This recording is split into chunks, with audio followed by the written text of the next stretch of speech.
Assalamualaikum warahmatullahi wabarakatuh. Kami dari kelompok 5 akan mempresentasikan hasil kerja kami, yaitu fitoterapi migrain.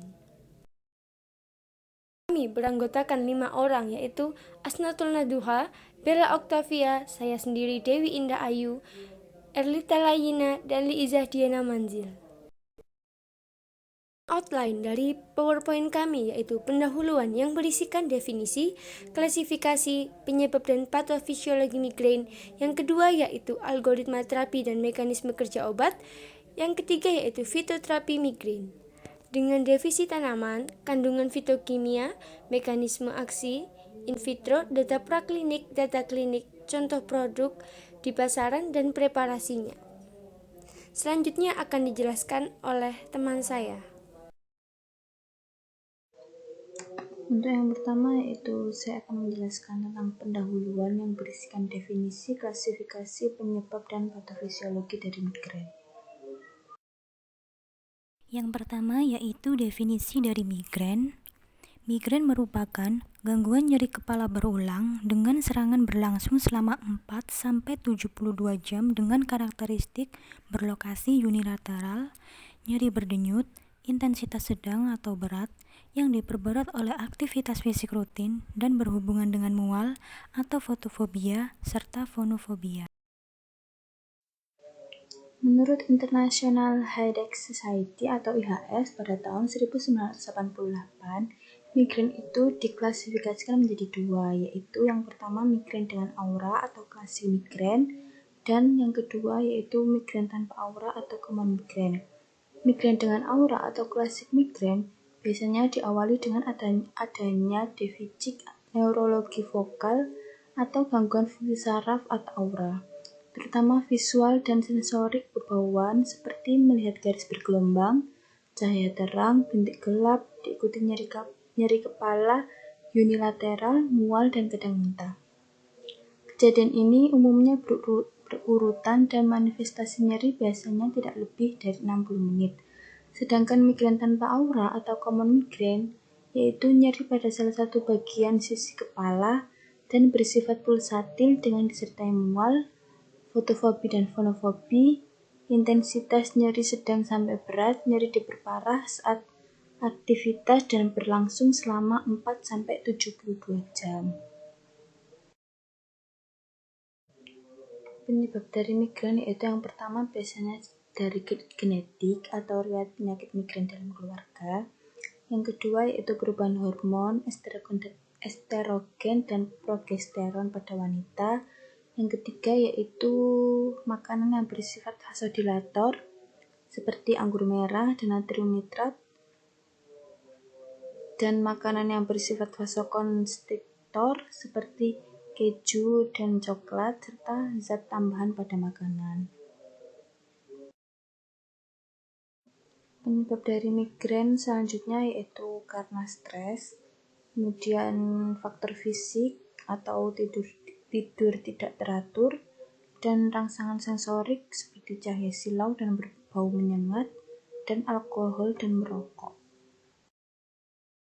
Selanjutnya yaitu patofisiologi migrain.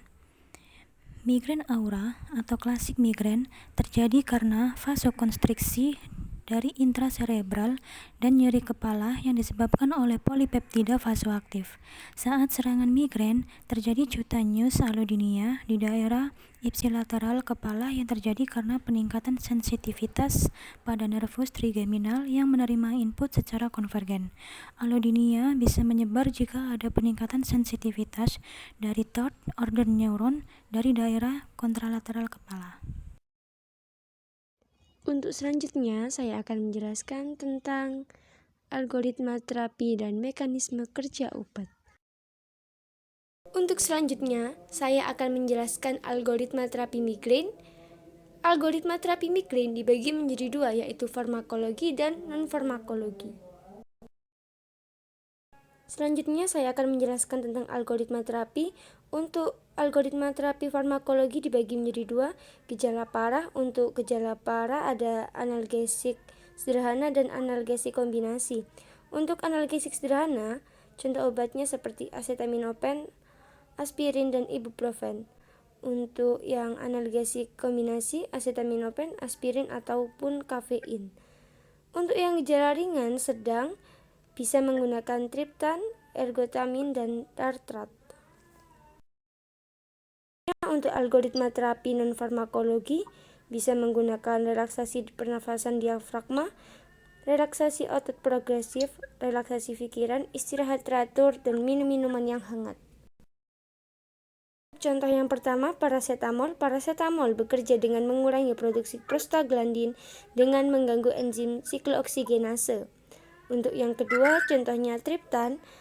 Mekanisme kerja triptan yaitu untuk menstimulasi reseptor serotonin sehingga pembuluh darah kembali ke ukuran normalnya dan mengurangi sinyal nyeri dari saraf ke otak. Ada obat ergotamin dengan mekanisme kerja agonis non-selektif reseptor 5-HT1 serotonin. Untuk ibuprofen dengan mekanisme kerja menghambat siklooksigenase 1 dan siklooksigenase 2. Yang ketiga adalah fitoterapi migrain.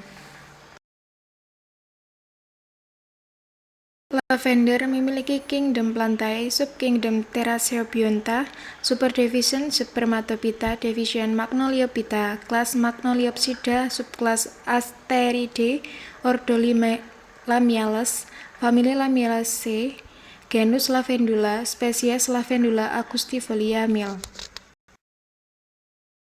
Kandungan fitokimia bunga lavender. Menurut penelitian, dalam 100 gram bunga lavender tersusun atas beberapa kandungan seperti minyak esensial 1-3%, alpha-penin 0,22%, champagne 0,06%, beta-myrcene 5,33%, simen 0,3%, limonin 1,06%, sineol 0,51%, linalol 26,12%, borneol 1,21%, terpinen 4-ol 4,64%, linalil asetat 26,32%, geranil asetat 2,14%, dan seriopilen 7,55%.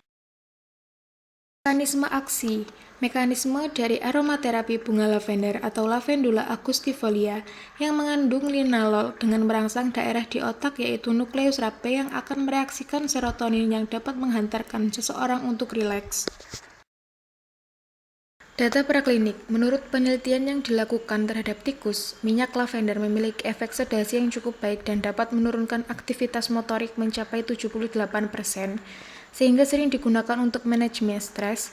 Beberapa tetes minyak lavender dapat membantu menanggulangi insomnia, memperbaiki mood seseorang, dan memberikan efek relaksasi. Uji efektivitas. Penelitian yang dilakukan oleh Jeffrey J., Sidney Pisit, Tony L., Glover M.A., R.N., dan Roger B.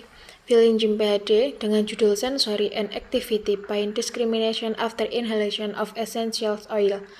Metode penelitian yang digunakan adalah randomized crossover design dengan melakukan penelitian 26 orang sehat, tidak merokok dan tidak dalam pengobatan, 13 laki-laki dan 13 wanita yang belum menopause. Dalam studi ini didemonstrasikan bahwa inhalasi dari minyak esensial lavender dan rosemary tidak menemukan hasil adanya efek analgesik.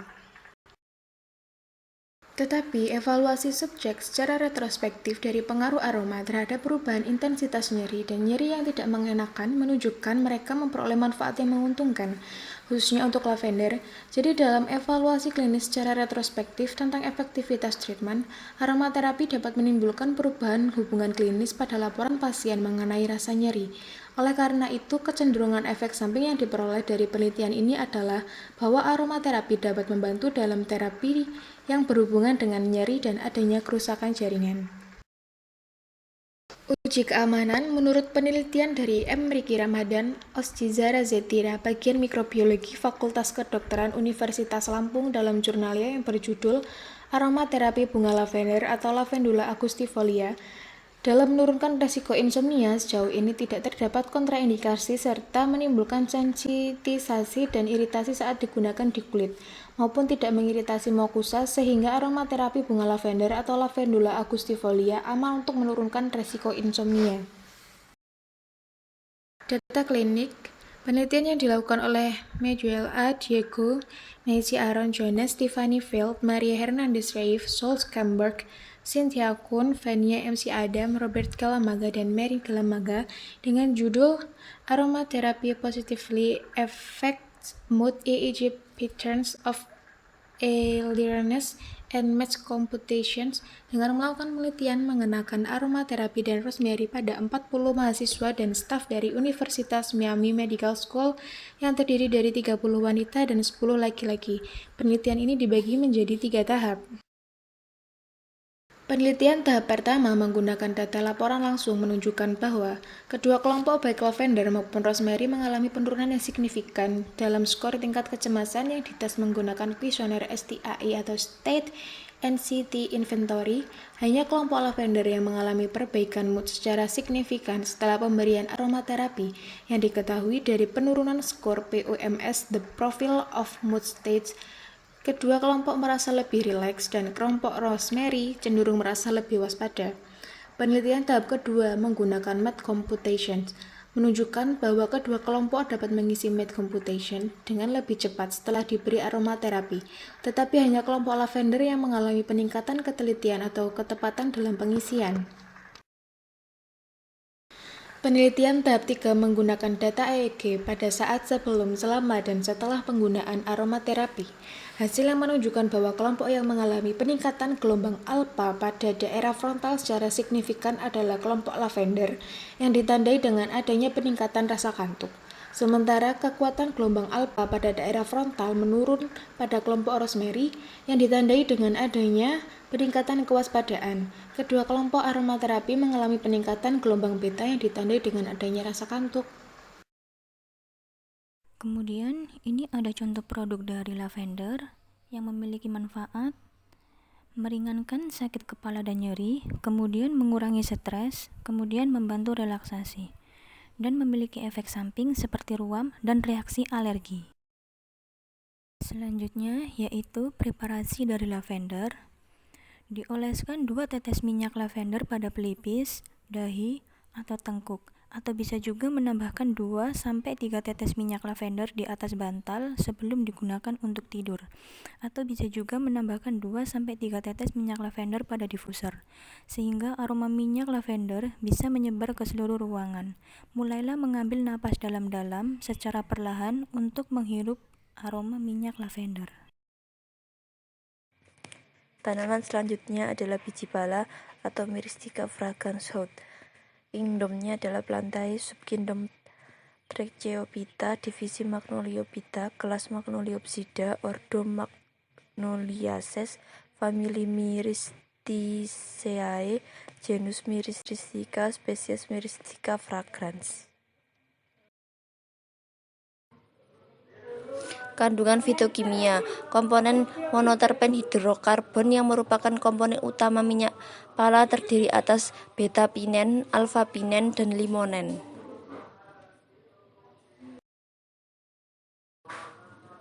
Mekanisme aksi biji pala. Biji pala memiliki aktivitas farmakologi anestesi atau analgetik yang menekan sistem saraf pusat atau kata lain adalah analgesik sentral. Menurut Mukhtaridi et al. 2010, biji pala mempunyai efek farmakologi sebagai analgetik, sedatif, stimulasi, dan lain-lain. Uji efektivitas data praklinik dalam penelitian yang dilakukan oleh Amran Nur Ismail Rahman dengan judul Uji Efek Analgetik Ekstrak Etanol Buah Pala terhadap Tikus Putih, didapat hasil bahwa ekstrak etanol buah pala 70% mempunyai aktivitas sebagai analgesik pada dosis 1%, 2%, 3% bobot per volume. Dosis yang diinduksi secara kimiawi di mana dihasilkan dosis 3% bobot per volume, aktivitas analgesik paling efektif. Uji keamanan. Hasil penelitian dari Lovi Dealani dengan judul Uji Toksisitas Akut Ekstrak Biji Pala, Bebas Miristin dan Saprol pada mencit menunjukkan bahwa nilai LD50 ekstrak biji pala, bebas miristin dan saprol pada mencit jantan sebesar 14,32 gram per kilo berat badan mencit, atau setara dengan 10,02 gram per kilo berat badan tikus, dan nilai LD50 untuk mencit betina sebesar 20,16 gram per kilo berat badan atau setara dengan 14,11 gram per kilo berat badan tikus. Data histopatologi organ menunjukkan bahwa adanya kerusakan pada organ hati, ginjal, dan jantung pada mencit yang mati. Dengan demikian, berdasarkan kriteria Hodge dan Sterner, ekstrak biji pala, bebas miristin dan saprol termasuk dalam kategori praktis tidak toksik.